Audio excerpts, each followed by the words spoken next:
Digital media सभी को झारखंड लोकतांत्रिक क्रांतिकारी मोर्चा की ओर से अभिनंदन स्वागत करते हैं। और आज जो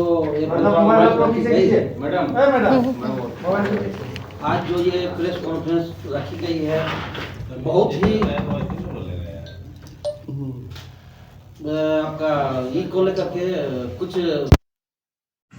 कुछ घनिष्ठ समस्याएं ऐसी हैं जो प्रशासन की नाक के नीचे, चाहे पुलिस प्रशासन हो अथवा जिला प्रशासन हो अथवा सरकार के नाक के नीचे में मैं चंदन क्यारी विधानसभा की मैं बात कर रहा हूं। और चंदन क्यारी विधानसभा क्षेत्र में कई महत्वपूर्ण ऐसी समस्याएं हैं और उत्पन्न हो रही हैं समस्याएं जो वहाँ के जो मजदूर किसान ग्रामवासी हैं, जो इस मामले को लेकर के हम लोगों से कई बार ग्रामीणों ने संपर्क किया।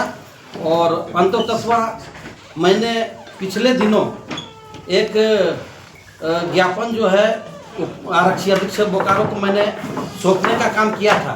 यह मामला चंदन क्यारी विधानसभा क्षेत्र के सी बाबूडी और अमलाबाद पंचायत के दामोदर नदी के तट पर अवैध कोयला की निकासी को लेकर के वहाँ खुलेआम कोयले की तस्करी हो रही है।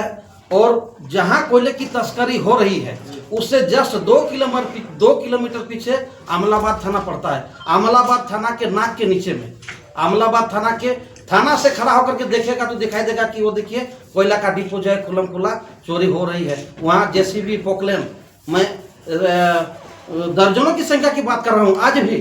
अभी भी आप लोग मेरे साथ चलिए, अभी भी जो है दर्जनों की संख्या में जेसीबी और पोकलेन जो है दामोदर नदी के किनारे जो है अवैध कोयला जो है कोड़ा जा रहा है और राष्ट्रीय संपत्ति की भारी क्षति हो रही है। और वहाँ के जो ग्रामीण हैं, वहाँ के ग्रामीणों को डराया जाता है, धमकाया जाता है कि आप लोग दामोदर नदी में जो पानी जो घाट है नहाने के लिए जो ग्रामीण जाते थे उनको डराया जाता है, धमकाया जाता है कि आइंदा इधर आइएगा तो केस करवा देंगे, फंसा देंगे और जो है जेल में सड़ते रहिएगा।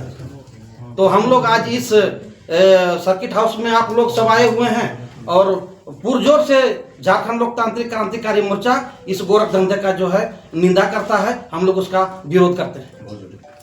बात रही भौजुडी की, भौजुडी में रेल परिचालन जो वहाँ पर हो रहा है और बोकारो बीएसएल का जो ऑस्ट्रेलियन कू कर रहा है वहाँ पर प्रतिदिन 300 टन से अधिक की जो है ऑस्ट्रेलियन कोक की चोरी खुले हो रही है। लगातार भौजुडी के जो वहाँ के जो ग्रामीण हैं हम लोगों से संपर्क में है और हम लोग से जो है जुड़े हुए हैं कि भैया इस पर जो निदान करिए। और जनता के जो है उनके जो समस्याएं हैं उनको लेकर के हम लोग आए हुए हैं। और ये भारी क्षति हो रही है बीएसएल की और खुला आपका प्रशासन, रेलवे प्रशासन हो चाहे झारखंड के प्रशासनिक पदाधिकारी हो, सबके नाक के नीचे में ये सब हो रहा है। कौन कर रहा है? आप चूंकि चंदन क्यारी में हैं, आपको ये तो पता चल रहा है निश्चित रूप से कौन कर रहा है उसका नाम ये जांच का विषय है।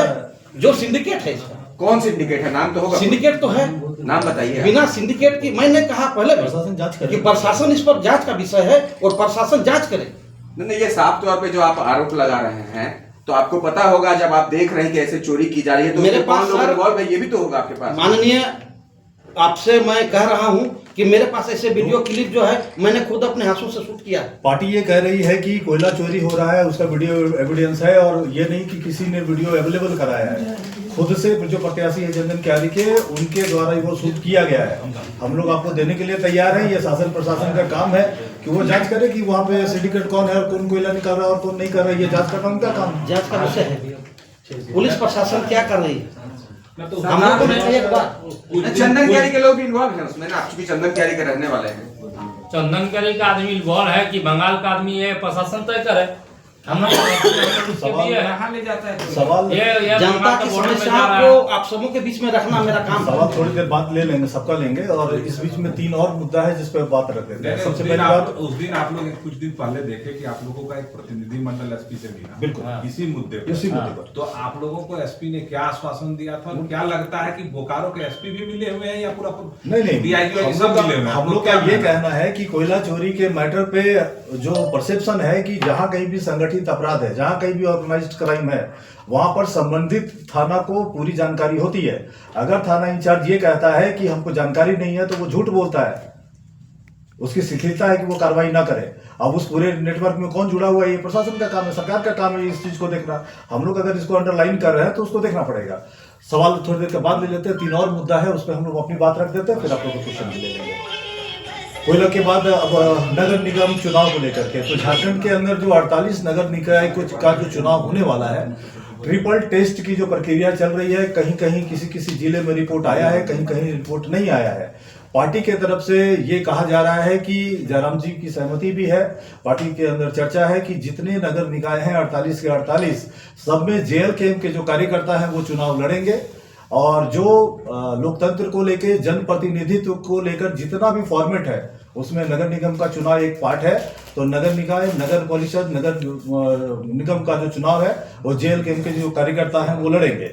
साथ ही एक आपत्ति हम लोगों को यह है कि जो सरकार के द्वारा जो ट्रिपल टेस्ट का जो काम चल रहा है, उस ट्रिपल टेस्ट के मामले पर हम लोग का ये मानना है कि ओबीसी आरक्षण को लेकर के जो सर्वे हो रहा है, जो टीम सर्वे कर रही है, वो सैंपलिंग का साइज क्या है, उस सैंपलिंग का क्राइटेरिया क्या है, क्या घर घर जाकर के वो बात कर रहे हैं क्या, और अगर नगर निगम क्षेत्र में कुछ बाहरी लोग बसे हुए हैं तो ओबीसी आरक्षण का लाभ उनको भी मिलेगा क्या, वार्ड का जब आप सर्वे कर रहे हैं तो उसका आधार क्या है। पार्टी को आपत्ति है कि जो ओबीसी आरक्षण को लेकर के जो ट्रिपल टेस्ट का फॉर्मेट अभी है, जो नगर निगम क्षेत्र में जो कार्रवाई हो रही है, उसमें ट्रांसपेरेंसी होनी चाहिए, और जो इंटरनल जो राज्य के भीतर के आरक्षण का जो प्रश्न है वो बाहरी लोगों के हाथ में न जाए। पार्टी को इस बात का आपत्ति है, और ट्रिपल टेस्ट को लेकर ट्रांसपेरेंसी होनी चाहिए। ओबीसी आरक्षण को लेकर के वो सैंपलिंग जो है उसको सटीक करना पड़ेगा। और पार्टी के जो कार्यकर्ता है वो 48 के 48 नगर निकाय चुनाव लड़ने जा रहे हैं।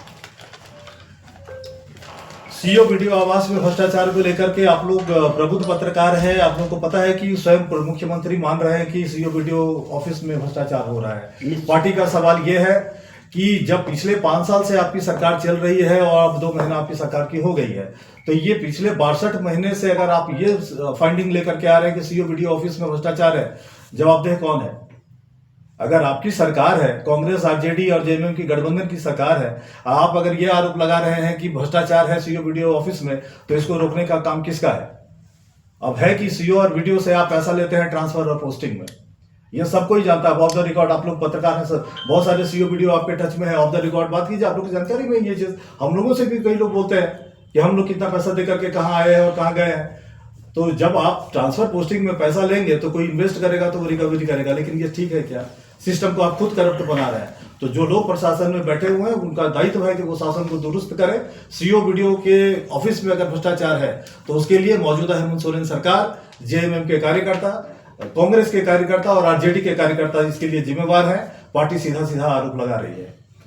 और एक और बात, मैया सम्मान योजना को लेकर के आपको पता है कि जब अनुपूरक बजट आया था, अभी तो अब बजट सत्र शुरू होने जा रहा है लास्ट फरवरी में, लेकिन इसके पहले अनुपूरक बजट जब आया था 11,500 करोड़ रुपया का अनुपूरक बजट में 6200 करोड़ रुपया मैया सम्मान योजना के लिए दिया गया था।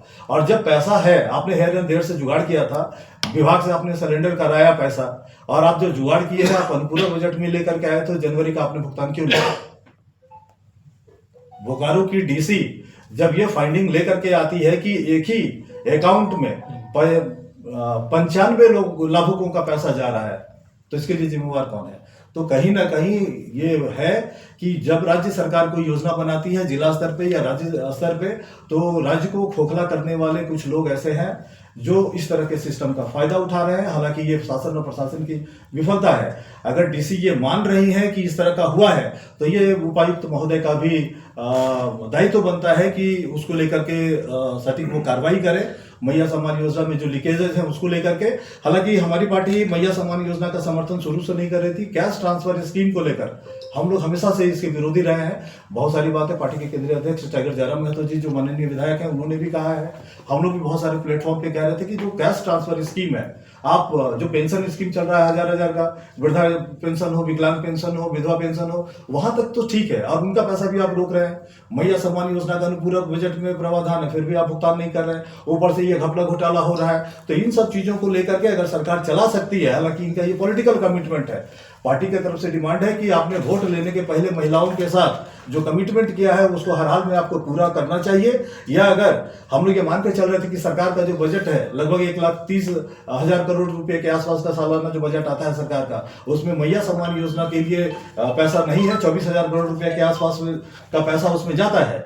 तो हम लोग ये मान करके चलते हैं कि अगर सरकार ये चाहती है, हेमंत सोरेन की सरकार अगर ये मानती है कि बजट अलाउ नहीं कर रहा है और अगर वो नहीं दे सकते हैं तो बहानाबाजी करने से अच्छा है कि मुख्यमंत्री राज्य के लोगों से माफी मांगे, लेकिन उनको यह स्पष्ट करना चाहिए कि झूठ बोल करके जो महिलाओं का वोट उन्होंने हासिल किया ये लोकतंत्र को कलंकित करता है या नहीं करता है।